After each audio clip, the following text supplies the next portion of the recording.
Почитувани граѓани, на предлог на СДСМ и коалицијата, Советот на општина Битола донес одлука со која започнуваат со работа работните групи кои ќе го изработат ребалансот на буџетот. Во него ќе бидат содржани сите амандмани што советниците ги изгласа едногласно пред повеќе од еден месец, а кои градоначалникот Тони Коњановски не сакаше да ги вклучи во буџетот на општината. Инаетот на Коњановски уште еднаш е поразен во Општинскиот совет на Битола. Битолчани ќе добијат буџет со проекти за изградба на капитални објекти, а не желботека на Коњановски и ДПМН за задоволување на нивните лични и партиски интереси.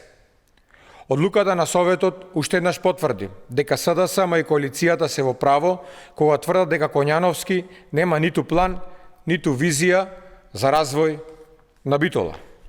За нецели 2 години од општинската каса потрошени се над 50 милиони евра, а Коњановски нема започнато ниту еден од капиталните проекти што ги ветуваше. За својата неспособност Коњановски ги обвинува советниците, се расправа со неистомислениците и нема никаков капацитет за соработка во интерес на Битола. На општинската администрација и забрани да комуницира со нас советниците без негово одобрување. Неговите најблиски соработници се закануваат на советниците. Тоа е вистинското лице на Коњановски и ДПМН. Во Битола се вратија најцрните денови на груевизмот.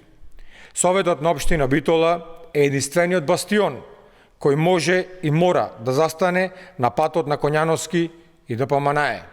Затоа, уште еднаш ги повикуваме сите политички партии на соработка, да го прекроиме буџетот на општина Битола по мерка на граѓаните.